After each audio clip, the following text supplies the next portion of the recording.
Uniform circular motion, uniform circular motion, ये लो uniform circular motion. Uniform का मतलब क्या है? प्रैक्टिकली मतलब क्या है इसका? यूनिफॉर्म सर्कुलर मोशन मतलब न्यूमेरिकली बताओ और थोड़ा एक्सप्लेन करो। मान लो जैसे मैं पत्थर को घुमा रहा हूं एक स्ट्रिंग के साथ, इस पत्थर की स्पीड टेंजेंशियल है, यहां पे वेलोसिटी वेक्टर हमेशा टेंजेंशियल बनता है, मालूम है ना? क्योंकि पत्थर अगर ये स्ट्रिंग टूट जाए तो पत्थर टेंजेंशियली जाएगा। कहीं भी ड्रॉ कर लेना वेलोसिटी देखो, वेक्टर कभी वैसे भी टेढ़े होते नहीं है, तो ये टेंजेंशियल है। अगर मैं एक पत्थर घुमा रहा हूं और उसकी स्पीड 2 मीटर पर सेकेंड, 2 मीटर पर सेकेंड, 2 मीटर पर सेकेंड, हर इंस्टेंट पर 2 मीटर पर सेकेंड है टेंजेंशियल, और स्पीड बिल्कुल भी चेंज नहीं हो रही, ऐसी मोशन को क्या बोलते हैं? Uniform circular motion. और अगर पत्थर की स्पीड 2 मीटर पर सेकेंड, 3 मीटर पर सेकेंड, 4 मीटर पर सेकेंड स्पीड बढ़ती जा रही है, तो कौन सा मोशन है? नॉन यूनिफॉर्म सर्कुलर मोशन है। पहले हम करेंगे सिर्फ यूनिफॉर्म, फिर आधे लेक्चर मतलब 2 लेक्चर के बाद क्या करेंगे? Non uniform. मेरा एग्जांपल है, मैंने एक पत्थर लिया, स्ट्रिंग ली, धागा लिया, मैंने इसको कैसे घुमाया? हॉरिजॉन्टल घुमाया, ऐसे घुमाया, तो स्पीड 2 मेंटेन की जा सकती है, कोई प्रॉब्लम नहीं है। जब तक मैं फोर्स सेम अप्लाई कर रहा हूं धागे से तो स्पीड सेम रहेगी। ग्रेविटी का इफेक्ट हर पॉइंट पर विल रिमेन सेम, उससे फर्क नहीं पड़ रहा, तो ग्रेविटी स्पीड, हॉरिजॉन्टल स्पीड को चेंज नहीं कर सकती, कि ग्रेविटी खुद फोर्स कहाँ एक्ट करती है? वाई एक्सिस में, और पत्थर की स्पीड किस में? एक्स में, तो एक्स में तो ग्रेविटी काम नहीं कर रही, तो स्पीड चेंज नहीं होगी। लेकिन अगर मैं पत्थर को लटका दूं धागे के साथ और इसको ऐसे फेंकूं, ये देखो मोशन, वर्टिकल मोशन, अब क्या होगा? पेंडुलम की तरह। तो जब ये पेंडुलम यहां से ऊपर जाएगा, स्पीड पत्थर की घटेगी, कम कम कम कम कम होती हुई सबसे कम, फिर ज्यादा ज्यादा ज्यादा ज्यादा ज्यादा होते हुए सबसे ज्यादा एट लोएस्ट पॉइंट। तो पत्थर ऐसे मूव करेगा, ऊपर जाके स्लो, नीचे जाके तेज। पॉइंट समझ में आ रहा है? नॉन यूनिफॉर्म सर्कुलर मोशन, क्योंकि स्पीड की वैल्यू क्या हो सकती है इसमें? चेंज। तो पहला पॉइंट समझ में आ गया यहां तक। इस चैप्टर को अगर आपको करना है तो एक टेबल बनाए इसमें, या इसको पार्टीशन करें अपने रजिस्टर के इसमें लिखें लीनियर मोशन, लीनियर मोशन, और यहां पे लिखें circular motion, linear motion, circular motion. Circular motion को इस चैप्टर में नाम दिया जाता है एंगुलर मोशन। जब वर्ड एंगुलर आ जाए मतलब बॉडी रोटेट कर रही है इन अ सर्कल, तो एंगुलर का मतलब सर्कल में घूमना। क्या है पॉइंट? यहां तक क्लियर है? तो इस चैप्टर में सर्कुलर या एंगुलर एक ही बात है।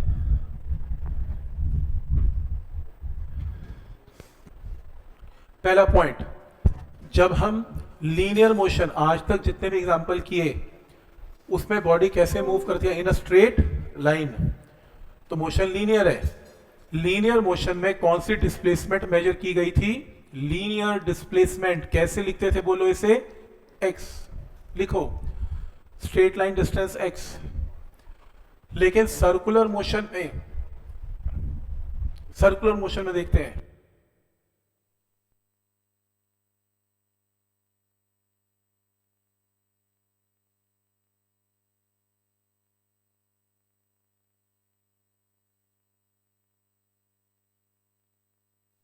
क्या किया? Linear motion x. लेकिन जब कोई बॉडी सर्कल में घूमेगी तो ध्यान से देखना, मैं क्या ड्रॉ करने वाला हूं। सर्कल में जब ये बॉडी घूमेगी, ये रहा सर्कल, सर्कल में मान लो एक बॉडी कहां से यहां आ गई, ए पॉइंट से बी पॉइंट पे आ गई, और ये सेंटर है। सेंटर पे कोई एंगल सबटेंड हुआ, कितना? थीटा। इसे बोलते हैं एंगुलर डिस्प्लेसमेंट। एंगुलर डिस्प्लेसमेंट कितना? थीटा। जो काम लीनियर में एक्स करता है वो काम एंगुलर में थीटा करता है। तो एक्चुअल में गाड़ी सर्कल में मूव कर रही है, और मैं कहाँ पे खड़ा हो गया, सर्कल के सेंटर पे। मैं लोगों को ये कह रहा हूँ, ये देखो गाड़ी यहाँ पे थी, मेरा हाथ देखो, गाड़ी यहाँ पर थी, गाड़ी यहाँ पर आ गई, मेरे हाथ ने एंगल कवर कर लिया π/3, तो थीटा इज इक्वल टू π/3, मैंने एंगुलर डिस्प्लेसमेंट गाड़ी की कितनी है, π/3।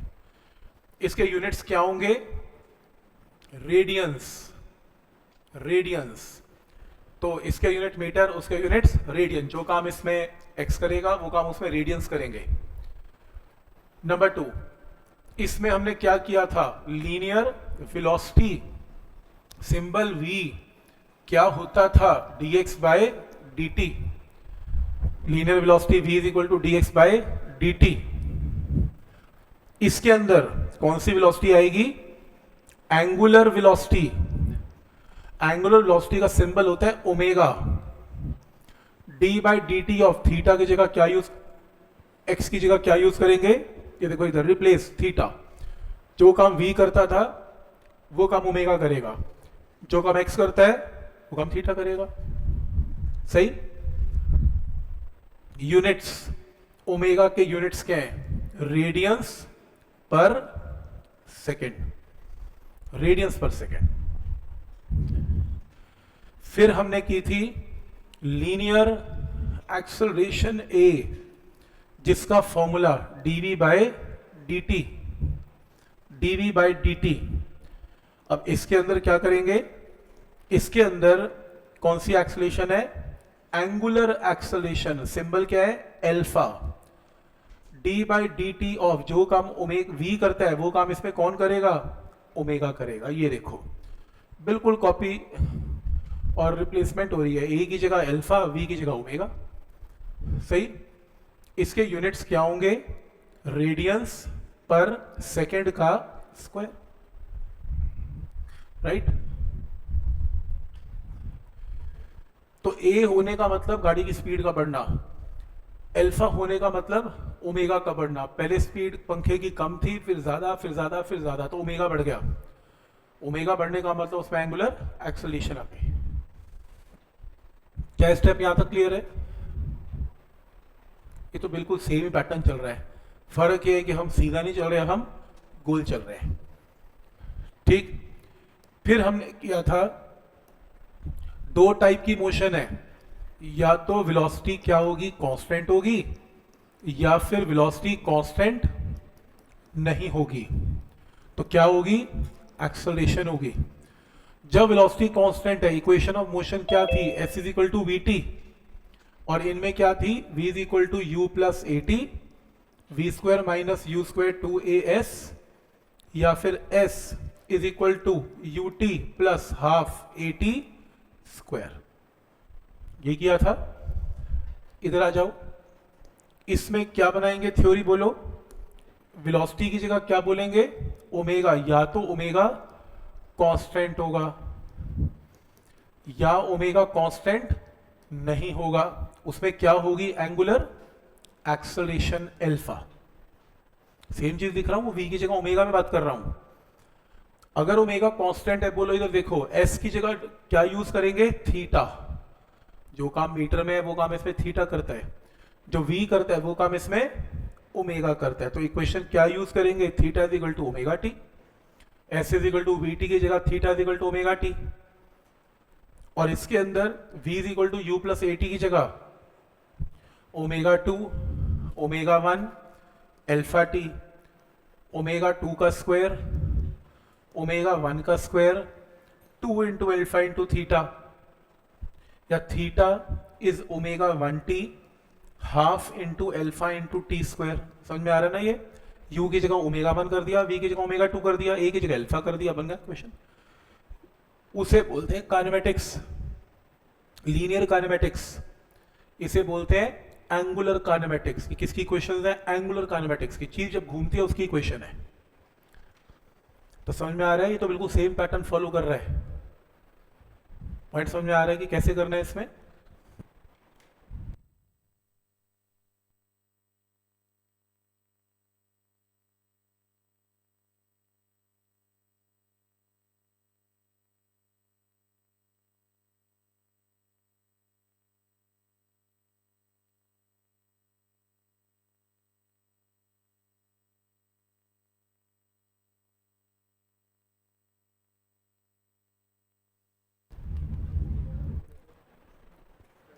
ये पॉइंट क्लियर है? सर सर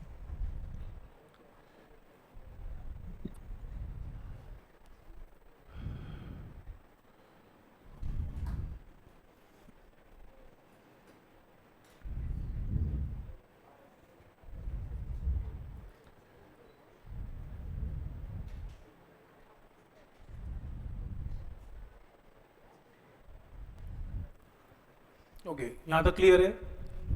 सेम है, बस आप ये लगा लो काइनेमेटिक्स बंद हो गया, रोटेशनल काइनेमेटिक्स स्टार्ट हो गया। अब पंखे घुमा करेंगे, इंस्टेंट की गाड़ी चला करेगी, बात तो एक ही है। अभी एग्जाम्पल करके दिखाता हूँ कैसे। नेक्स्ट जो पॉइंट है, देखो नेक्स्ट जो पॉइंट है उसमें इसके अंदर सपोज करो एक बॉडी सर्कल में घूम रही है, ठीक है? सर्कल में घूमते हुए लेट अस सपोज वो ए पॉइंट से स्टार्ट होती है और घूम के वापस ए पे वापस आ जाती है, तो सेंटर पे एंगल कवर कितना है, थीटा कितना हो जाएगा, 2 पाई, एक रोटेशन होगी। और इमेजिन करो ये यूनिफॉर्म सर्कुलर मोशन है। यूनिफॉर्म सर्कुलर मोशन का मतलब है कि ओमेगा की वैल्यू विल रिमेन सेम, मतलब स्पीड सेम रहेगी। तो एक चक्कर कितनी देर में कटेगा उसे बोलते हैं टाइम पीरियड। टाइम पीरियड का मतलब होता है एक रोटेशन के टाइम को हमेशा छोटा टी नहीं बड़ा टी ही लिखना है।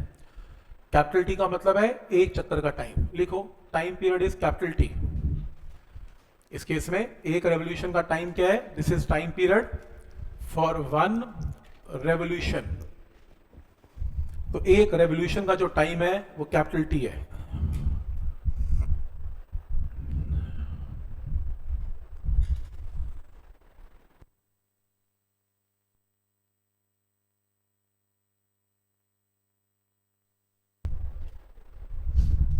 ठीक है, अब ये बताओ कि इसमें जो ओमेगा होता था वो क्या होता था? ओमेगा होता था D theta by D T, ये करवाया था।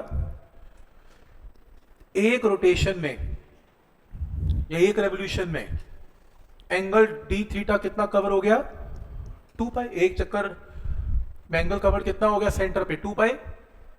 और टाइम टेकन कितना है, डिनोमिनेटर में क्या आएगा, dt कितना है, कैपिटल टी। बड़ा इंपॉर्टेंट फॉर्मूला है, omega is 2 pi by capital T. समझ में आ रहा है कैसे? देखो ना, angle upon time is omega. Angle cover कितना है, 2 पाई। टाइम कितना है, कैपिटल टी, क्योंकि कैपिटल टी में एंगल कवर कितना है, 2 पाई। तो ये फॉर्मूला काफी यूज होने वाला है इस चैप्टर में। ठीक है, नेक्स्ट टर्म है फ्रीक्वेंसी। फ्रीक्वेंसी को या तो एफ से रिप्रेजेंट करेंगे या न्यू से रिप्रेजेंट करेंगे, यानी कि एक सेकंड में कितनी रोटेशंस हैं। तो सबको पता है जो फ्रीक्वेंसी होती है 1 अपॉन क्या होता है, टाइम पीरियड। काफी यूज होगा, 1 by time period, 1 by time period frequency. कई बुक्स न्यू यूज करेंगी, कई एफ यूज करेंगी। 1 अपॉन टाइम पीरियड।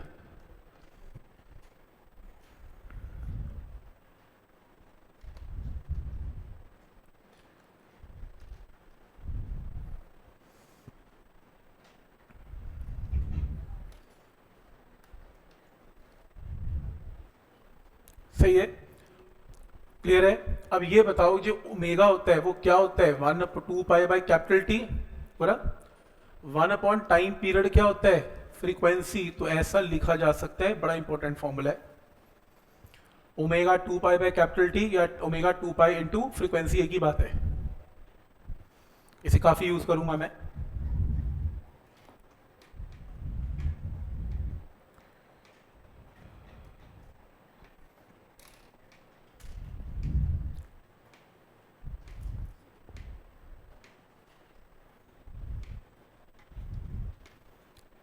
ठीक है, यहां तक क्लियर है सबको?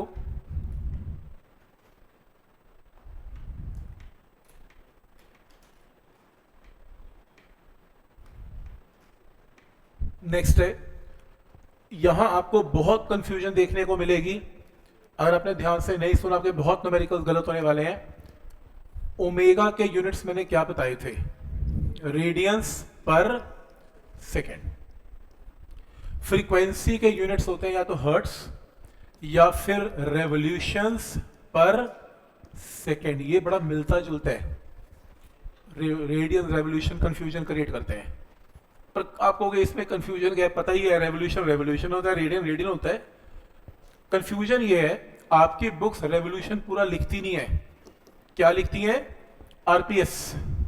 तो फ्रीक्वेंसी यूनिट्स के आरपीएस। आधी जनता आर को क्या समझ लेती है, रेडियंस पर सेकेंड, और आधी क्या समझ लेती है, रेवोल्यूशन पर सेकेंड। आरपीएस का मतलब रेडियंस नहीं होता, आरपीएस किसके यूनिट्स हैं, फ्रीक्वेंसी के। लिख लो, जहां तुमने आरपीएस देख लिया वो ओमेगा कभी नहीं होगा, वो हमेशा क्या होगा, फ्रीक्वेंसी होगी। जैसे आपको वो कहेगा फ्रीक्वेंसी इज 6 आरपीएम, आरपीएम का मतलब है रेवोल्यूशंस पर मिनट, रेवोल्यूशंस पर मिनट, पर फ्रीक्वेंसी हमेशा क्या होती है, पर सेकेंड। तो बोलो क्या करूं, इसको 60 से डिवाइड की मल्टीप्लाई, मिनट को सेकेंड में कन्वर्ट करना तो पड़ेगा। 6 इंटू 60 करूं कि डिवाइड, डिवाइड क्यों, क्योंकि वो पर है, पर का मतलब डिवीजन है, पर मीन्स ये डिवाइड ही तो है, रेवोल्यूशन ऊपर आ रही है, पर मिनट का मतलब नीचे मिनट है, तो डिवाइड बाय 60। सबसे पहले इसे किस में कन्वर्ट करना पड़ेगा, आरपीएस में, तो न्यूमेरिकल सॉल्व होगा। तो समझ में आ रहा है। और आपको ज्यादातर आरपीएम ही गिवन होते हैं। आपकी गाड़ियों में देखे नहीं, नई गाड़ी लॉन्च हुई उसमें इतने आरपीएम है, टॉर्क कितना आरपीएम है, आरपीएम करते रहते हैं, आरपीएम ज्यादा है इसका, आरपीएम, यही तो है, चक्का घूमता है 1 सेकंड में, कितनी तेज घूम जाता है, कितनी रोटेशंस कर जाता है, उतनी उसकी पिकअप स्ट्रॉन्ग है, आरपीएम बहुत तेज है उसके, यही तो है फ्रीक्वेंसी। समझ में आ रहा है, यहां तक क्लियर है। क्योंकि अगर फ्रीक्वेंसी ज्यादा होगी तो ओमेगा का क्या फॉर्मूला था, 2 पाई इंटू फ्रीक्वेंसी, फ्रीक्वेंसी ज्यादा होगी तो ओमेगा भी ज्यादा होगा, तो टायर तेज घूमने वाला है, तो जितने ज्यादा आरपीएम होंगे उतने आरपीएस ज्यादा होंगे, आरपीएस आरपीएम ज्यादा होंगे, फ्रीक्वेंसी ज्यादा होगी, ओमेगा भी ज्यादा होगा। जैसे क्वेश्चन है, एक फैन है, एक फैन मूव कर रहा है 3 आरपीएस से इसकी स्पीड 5 आरपीएस हो गई, गिवन है 3 से 5 आरपीएस होगी इन टाइम 4 सेकेंड। तो बताओ अल्फा क्या है, ये स्पीड तो बढ़ गई, पंखा तेज घूमना शुरू हो गया, तो एंगुलर एक्सेलरेशन अल्फा तो होगी। अल्फा क्या है ये बताओ। अब मैंने आपको जो फॉर्मूला करवाया वो ये करवाया, ओमेगा 2 ओमेगा 1 अल्फा टी, यही तो ये बताया आज मैंने। v is equal to you plus AT की जगह आप करेगा, पंखा की स्पीड तेज हो रही है तो यही फॉर्मूला, और तो कोई फॉर्मूला है भी नहीं मेरे पास। अब प्रॉब्लम क्या है, बोलो ओमेगा 2 क्या पुट करूं, ओमेगा 2 क्या पुट करूं, गलत गलत, ना 5 ना 3, क्वेश्चन गलत हो जाएगा। आरपीएस किसके यूनिट है, और मैं क्या पुट कर रहा हूं, ओमेगा की यूनिट क्या है, रेडियंस पर सेकेंड, तो गलत पुट कर रहे हो। तुम्हें सबसे पहले फ्रीक्वेंसी कितनी गिवन है, 3 आरपीएस, तुम्हें क्या चाहिए, ओमेगा, तो सबसे पहले ये फॉर्मूला लगाओ, ओमेगा 1 निकाल लो, 2 पाई इंटू 3। अब इसके यूनिट्स क्या बनेंगे, रेडियंस पर सेकेंड, सही। फिर ऐसी F2 लो, F2 5 आरपीएस लो, फिर ओमेगा 2 निकाल लो, ये लो, तो 2 पाई इंटू 5 कितना, 10 रेडियंस पर सेकेंड, 10 पाई, ठीक है, 6 पाई और ऊपर लिख देते हैं, कोई बात नहीं। तो 10 पाई रेडियंस पर सेकेंड। अब पुट करो, ओमेगा 2 की जगह 10 पाई, ओमेगा 1 की जगह 6 पाई, टाइम की जगह 4, अल्फा निकाल लेना, 4 पाई डिवाइडेड बाय 4 यानी कि पाई, इसके यूनिट्स क्या होंगे, रेडियंस पर सेकेंड का स्क्वायर। आंसर, ये आंसर आएगा। मैं यही कह रहा था आपके न्यूमेरिकल गलत हो जाएंगे अगर आपने ध्यान से कन्वर्जन नहीं की, तो सबसे पहला काम कन्वर्जन करने का ही है।